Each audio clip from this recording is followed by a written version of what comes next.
오늘 하나님의 일은 나의 변화로부터 시작됩니다 라는 제목으로 하나님 말씀 증거하도록 하겠습니다. 여러분은 처음 교회에 나오고 신앙생활을 처음 시작하게 되셨을 때, 예수 그리스도를 나의 구주로 영접했었을 때의 그 시간을 혹시 기억을 하십니까? 그때의 마음은 어떠셨습니까? 예수를 믿기로 결심을 하고 신앙생활 시작한다고 해서 우리의 삶 가운데 어떤 새로운 변화들이 사실 펼쳐지지는 않았을 것입니다.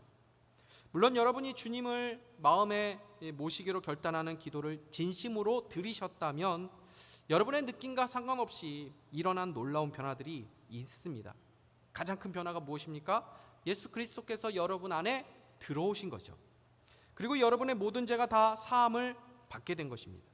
하나님을 아버지라고 부르는 순간 영광스러운 하나님의 자녀가 됩니다. 하나님이 주신 영원한 생명을 소유하게 됩니다. 그리고 하나님이 예비하신 그 풍성한 삶이 시작이 되는 것이죠. 이건 분명한 사실입니다. 이것은 우리의 느낌과 감정과 상관없이 우리 안에 일어난 놀라운 영적인 변화들인 것이죠. 그러나 우리가 보는 현실의 삶에서는 대단한 변화가 보이지 않을 수 있습니다. 우리의 문제와 어려움이 그대로 있을 수 있습니다. 아니 어쩌면 예수 믿는 것으로 인한 전혀 다른 우리의 어려움과 신앙의 고난들을 우리가 만나게 되죠. 사도행전 9장의 내용을 우리가 살펴보았죠. 사도행전 9장 하면은 사도 바울의 회심 사건이 기록되었다고 보시면 됩니다.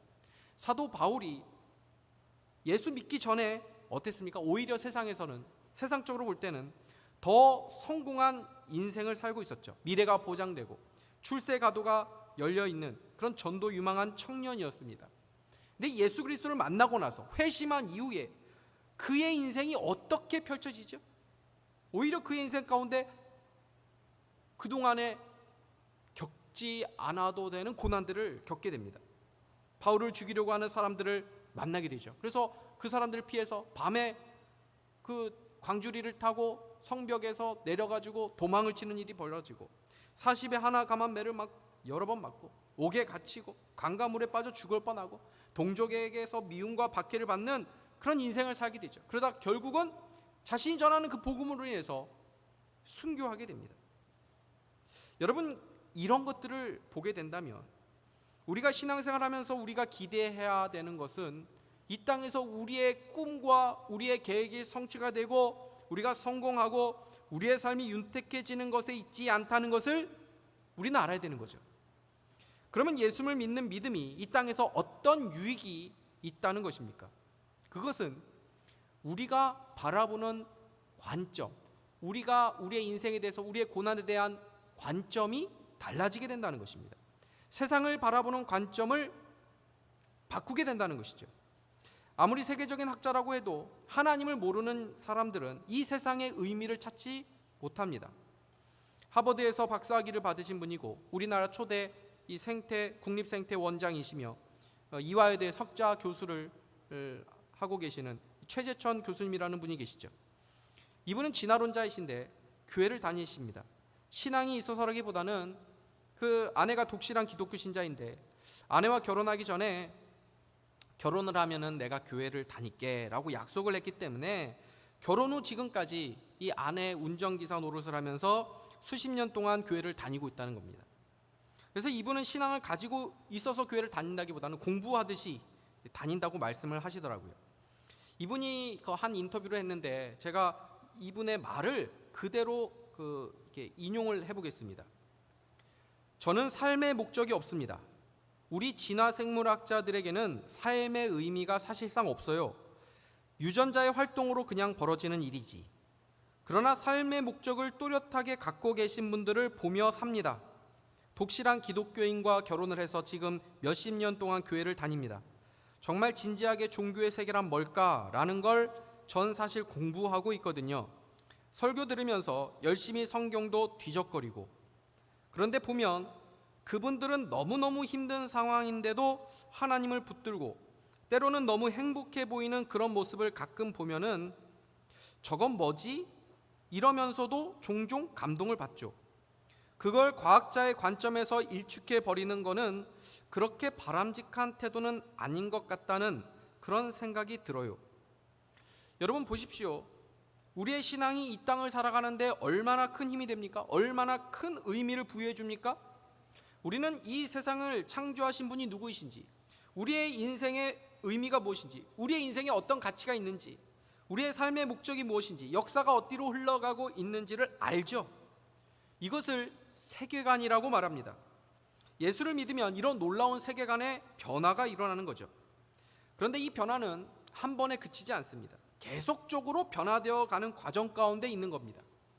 그래서 사도 바울은 로마 교회에게 이렇게 권면을 했습니다. 로마서 12장 2절 말씀 우리 같이 한번 읽어보도록 하겠습니다. 시작. 너희는 이 세대를 본받지 말고 오직 마음을 새롭게 함으로 변화를 받아 하나님의 선하시고 기뻐하시고 온전하신 뜻이 무엇인지 분별하도록 하라. 아멘. 여기서 이제 마음이라고 되어 있는데, 여기서의 마음은 하트, 이 감정을 말하는 것이 아니고 마인드라고 되어 있거든요. 그러니까 지성, 생각, 이성을 말하는 것입니다. 그래서 다른 번역서에는 이 마음을 생각의 방식이라고 바꿔서 번역을 해놨습니다. 그래서 우리의 생각과 관점이 계속 변화되어 가는 삶이 바로 거듭난 신자에게 요청되어지는 삶이라는 것이죠. 여러분, 우리는 살면서 우리의 생각이 변화되어 가고 있습니까? 아니면 변질되어 가고 있습니까? 우리가 살아온 삶의 경험들, 우리의 판단, 우리의 신념들이 하나님의 말씀보다 앞서고 있습니까? 아니면 하나님의 말씀이 우리의 생각을 변화시켜 가고 있습니까?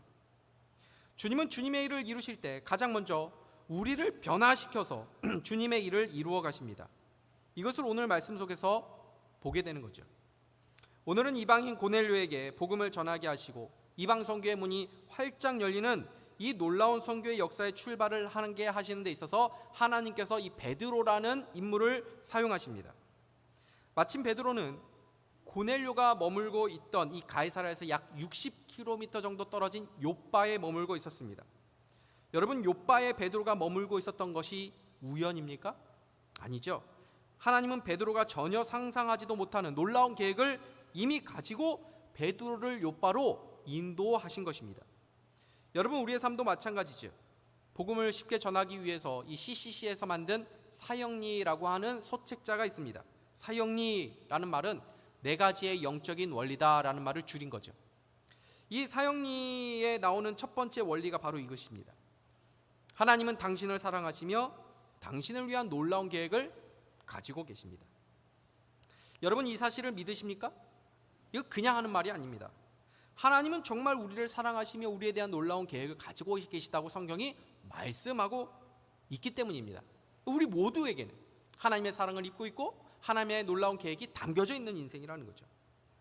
하나님의 계획은 우리가 지금 있는 이 상황, 이 자리, 또 우리가 만나는 그 사람들의 만남 속에서 연결되어 있다는 것입니다. 우리는 왜 이런 상황에 있는지, 우리는 왜 이 자리에 있는지, 우리는 왜 이 사람을 만나는지 알 수 없을 때가 있지만 하나님은 우리의 생각보다 훨씬 더 큰 계획을 가지고 우리의 삶을 인도하고 계시다는 것입니다.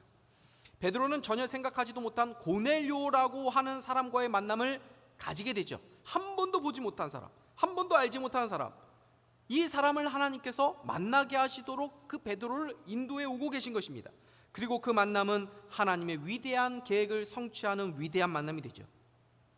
근데 이 놀라운 하나님의 계획이 이루어지는 데 있어서 방해가 되는 요소가 있었습니다. 그것은 바로 베드로가 가지고 있던 자기의 생각, 관점, 관념, 관습이었습니다.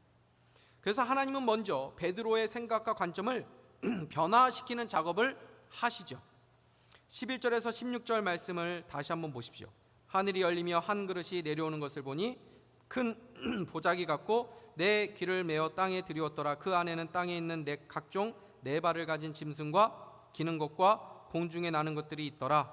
또 소리가 있으되 베드로야 일어나 잡아먹으라 하거늘 베드로가 이르되 주여 그럴 수 없나이다. 속되고 깨끗하지 아니한 것을 내가 결코 먹지 아니하였나 한데 또 두 번째 소리가 있으되 하나님께서 깨끗하게 하신 것을 내가 속되다 하지 말라 하더라. 이런 일이 세 번 있은 후 그 그릇이 곧 하늘로 올려져 가니라. 여러분, 지금 성경이 이거 요약해 놓은 거거든요. 근데 사실 꽤 많은 시간이 걸렸을 겁니다. 왜냐하면은 지금 하나님께서 베드로에게 보여주신 환상이 한 번이 아니기 때문입니다. 이런 일이 세 번 있은 후 그 그릇이 곧 하늘로 올려져 가니라. 3번 이러한 동일한 환상과 소리가 있었다는 겁니다.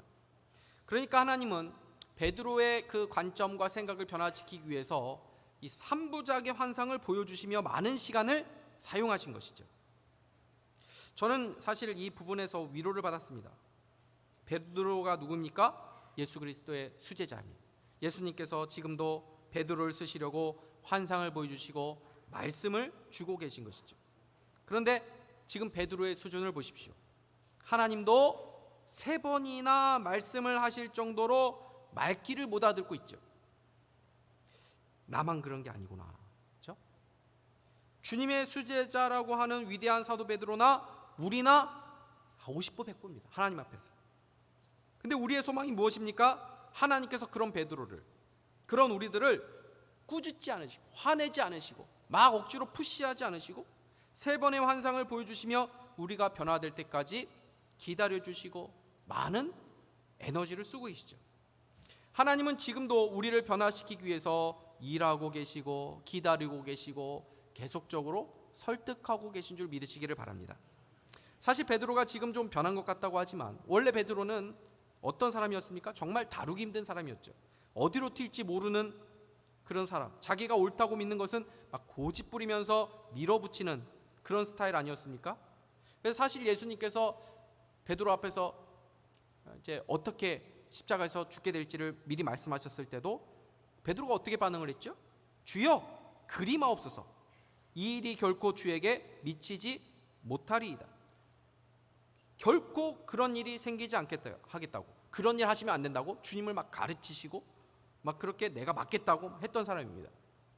주님이 발을 씻기려고 하니까 내 발은 절대 씻기지 못하시리이다 라고 말하죠. 지금 뭐라고 말하고 있습니까? 주여 그럴 수 없나이다. 내가 결코 먹지 아니하였나이다.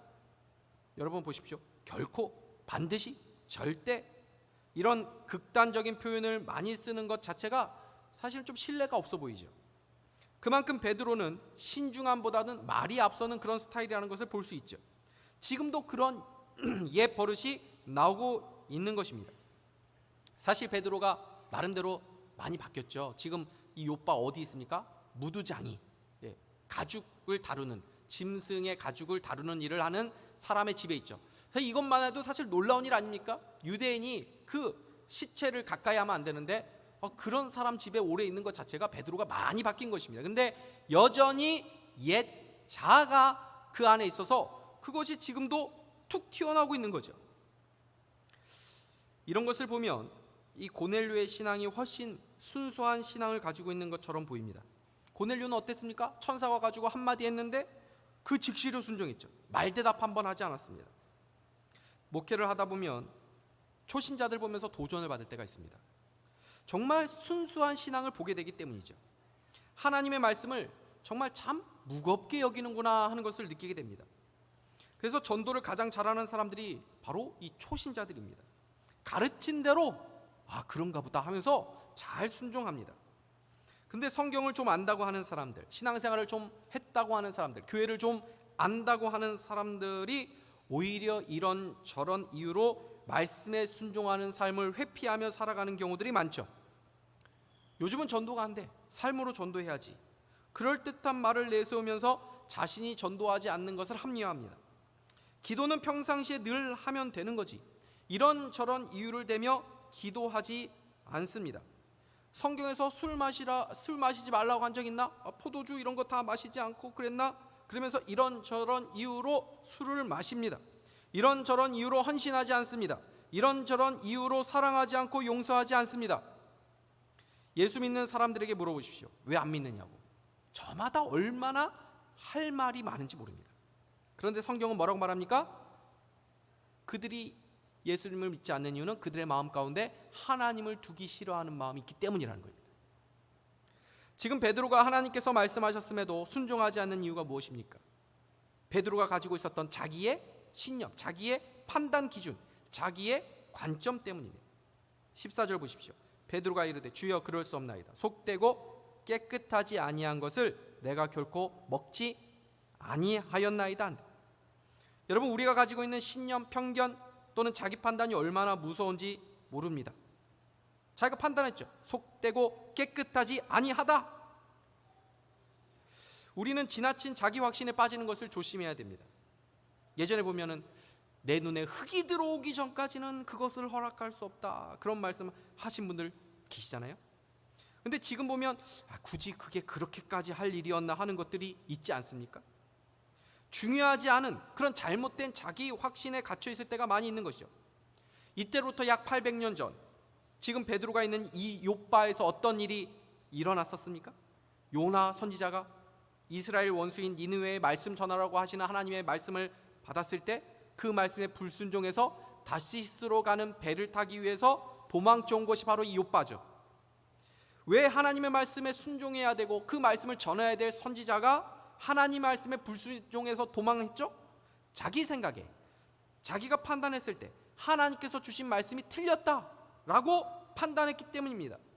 그에게는 하나님의 말씀보다 자신의 민족이 더 중요했습니다.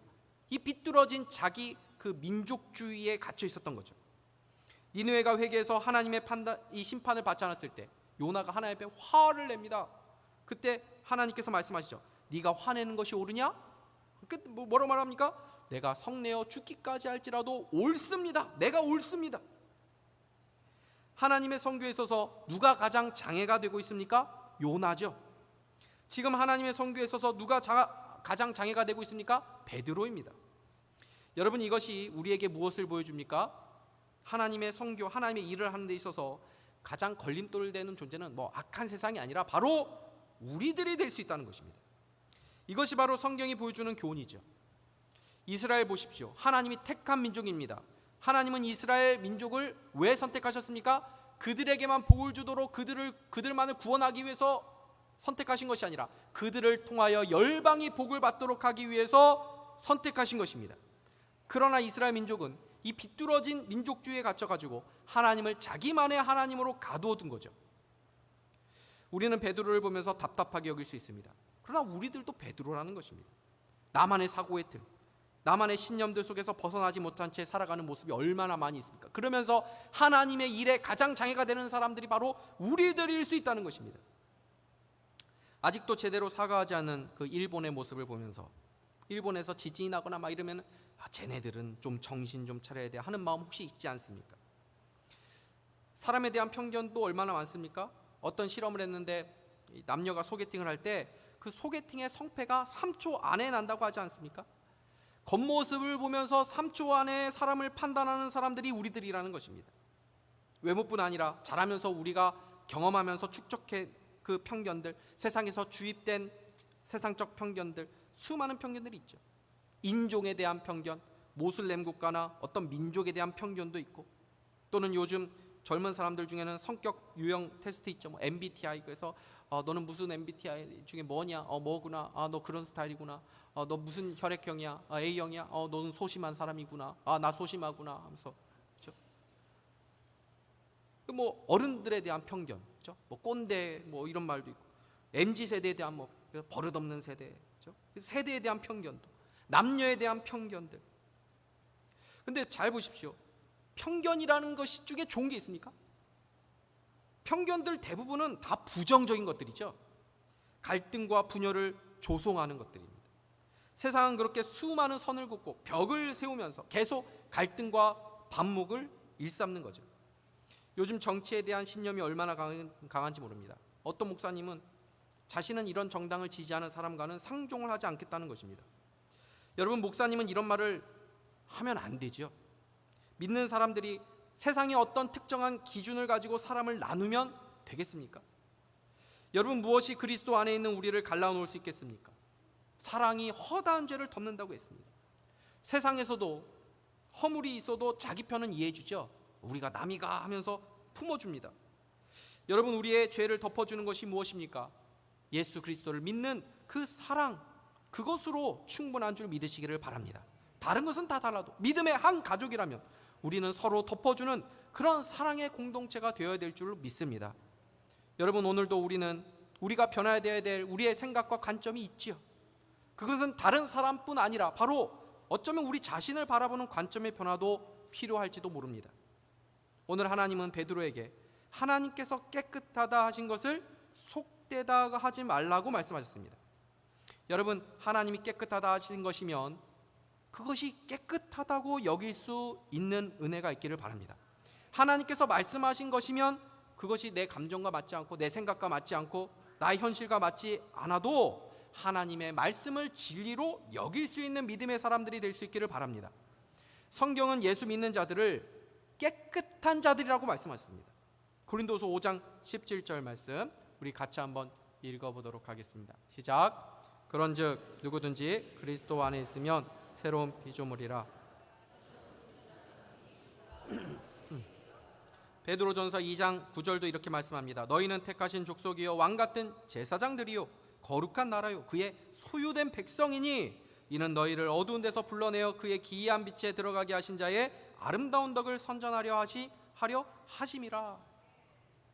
우리의 과거의 상처, 실패에 갇혀서 나는 자격 없는 사람이라고, 나는 더러운 사람이라고, 나는 환영받지 못하는 사람, 나는 부자격자라고 이렇게 여기시는 분들 혹시 계십니까? 베드로를 보십시오. 하나님께 쓰임받는 인물이지만 그 역시도 여전히 불완전한 인간이었습니다. 아직도 자기의 한계에 갇혀서 하나님의 일에 거치는 부분이 남아 있었습니다. 그러나 베드로는 여전히 하나님 앞에 붙잡혀서 쓰임받는 위대한 믿음의 사람이었습니다. 하나님께서 그를 계속 변화시켜 가셨습니다. 나는 이런 사람이야. 스스로를 규정짓는 것들이 있습니까? 자신에 대해서 부정적으로 인식하는 부분들이 있습니까? 우리는 계속 변화되어 가고 있는 과정 가운데 있는 줄 믿으시기를 바랍니다. 세상에서 이런저런 실패와 좌절을 경험하고 상처를 받다 보면 자기에 대해서 실망하고 나는 참 부족한 사람이구나, 그리고 자기 스스로를 탓하며 살아가는 그런 자존감이 무너진 사람들이 참 많이 있습니다. 성경의 관점으로 여러분 자신을 바라볼 수 있기를 바랍니다. 성경의 관점으로 우리의 부모님을 바라볼 수 있고 우리의 남편, 우리의 아내, 우리의 믿음의 성도들을 바라볼 수 있기를 바랍니다. 우리에게는 여전히 부족한 모습이 있을 수 있습니다. 여전히 자격 없는 모습이 있을 수 있습니다. 그러나 주님은 여전히 우리를 사랑하시며 우리를 포기하지 않으시며 우리를 계속 변화시켜 가고 있는 줄 믿으시기를 바랍니다. 말씀을 맺겠습니다.